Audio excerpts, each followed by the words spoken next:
عمران خان نے پہلے یہ ثابت کر دیا ہے کہ وہ ایک عام آدمی نہیں ہے. بہت ساری مصیبتیں اور تکلیفیں اٹھانے کے باوجود وہ میدان میں موجود ہے. اس نے ان کی سوچ کو شکست دی ہے جو آج اس کے ساتھ ظالمانہ کارروائیاں کرنا چاہتے ہیں، جو اس کی پارٹی کو کچلنا چاہتے ہیں. اس نے ان کی سوچ کو ڈیفائی کیا ہے. اب یہ بات ہم سب جانتے ہیں کہ وہ عمران خان کے خون کے پیاسے ہیں، لیکن مجھے توقع ہے، میری امید ہے کہ عمران خان کو جتنا بھی ٹیسٹ کریں گے وہ اتنا ہی زیادہ قوت کے ساتھ باہر آئے گا. اس کے اوپر جتنا دباؤ ڈالیں گے، جتنی اس کے اوپر سختیاں کریں گے، وہ اتنا ہی زیادہ مضبوط ہو کے باہر نکلے گا.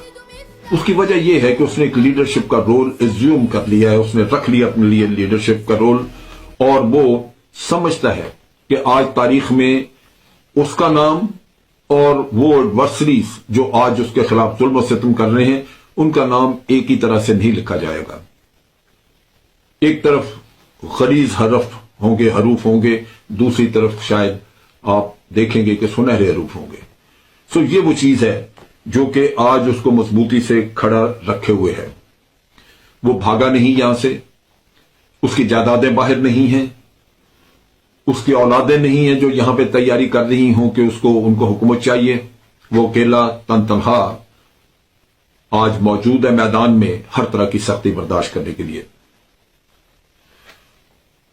ان لوگوں کی جو کہ اس کے خلاف برسر پیکار ہیں، ان کی کوشش ہے کہ اس کو تباہ کر دیا جائے. وہ اپنے الفاظ چھپاتے نہیں ہیں. اب میاں جاوید لطیف کی تقریر سن لیں یا کسی اور کی باتیں، وہ یا مریم نواز کی سن لیں، مریم اورنگزیب، وہ بالکل صاف الفاظ میں کہتے ہیں، کیونکہ ان کے لیے میدان میں صرف ایک ہی خطرہ ہے. لوٹ مار کے میدان میں کھلا ہاتھ مارنے کے لیے، اپنی اولادوں کو سر پہ تاج پہنانے کے لیے اگر کوئی رکاوٹ ہے تو وہ ایک شخص عمران خان. یہ کیسے اچھا لگ سکتا ہے ان کو؟ پاکستان کی تاریخ میں کبھی بھی آج دن تک کوئی ایک شخص سنگل ہینڈڈلی جس نے ایسا امپیکٹ کریٹ کیا ہو، جس نے کہ اس آن سلاٹ کا جو اس کے اوپر اتنی بڑی یلغار کی ہوئی ہیں لوگوں نے، اس نے مقابلہ کیا ہو. میں سمجھتا ہوں کہ یہ ایک کیریکٹر کی مضبوطی دکھاتی ہے جو عمران خان نے ثابت کیا ہے.